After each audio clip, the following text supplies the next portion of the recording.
Hello everyone, D. Fish here with RockStar Consulting. I've got a book review for you today, and we're going to be looking at Free, The Future of a Radical Price by Chris Anderson. A very interesting book, and Chris's big thought here is that free becomes an economically viable price as the marginal cost of transferring information gets closer and closer to zero. And I think this has a big impact on how we buy and sell information, and something that's going to have continuing ramifications over the next 10 to 20 years. Now, this book brought up a couple of really interesting questions for me. The first was simply this: how do we support people who are creating digital content? It used to be, for example, that a writer would write for a newspaper, for example, a journalist. That newspaper would be supported by ad revenue, by circulation, but the newspapers are going away now. So how do those people who used to write for the newspaper support themselves doing what they do, in this case, writing? I know there's a lot of people going to blogs, for example, but how do they make blogs be an economically viable way to make a living? So I think that's one question that was really interesting. The second question that came up for me was simply, how do I use, as a small business owner, the idea of free to help build my business? One of the things that he talks about a lot in the book is that free becomes a really good way of marketing yourself. For example, the video I'm making, I can distribute for pretty much next to nothing.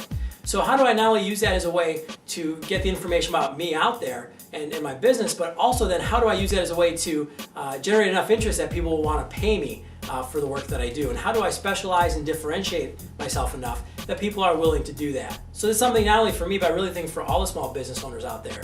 How do we figure out how to use free as a marketing tool?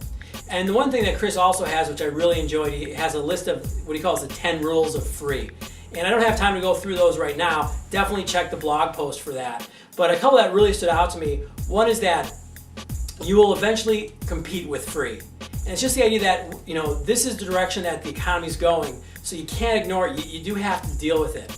And the second is that you can make money with free. Kind of what I was talking about before, the idea that you can use free for marketing yourself. I think there are ways to figure out a business model to build your business using this free price point.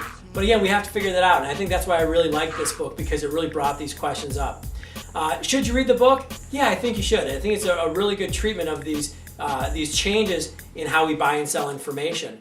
Definitely, if you're somebody like me who distributes information and creates content online, not only if you're a writer, an author, or a coach, but also if you're a musician or an artist. Again, anybody who's going to be doing that kind of online information distribution. And also, obviously, anybody who's in media, who's in marketing. I think you're going to get a lot out of reading the book and the other examples that he goes through in the book. So again, the book is Free, The Future of a Radical Price by Chris Anderson. I recommend you go and check it out.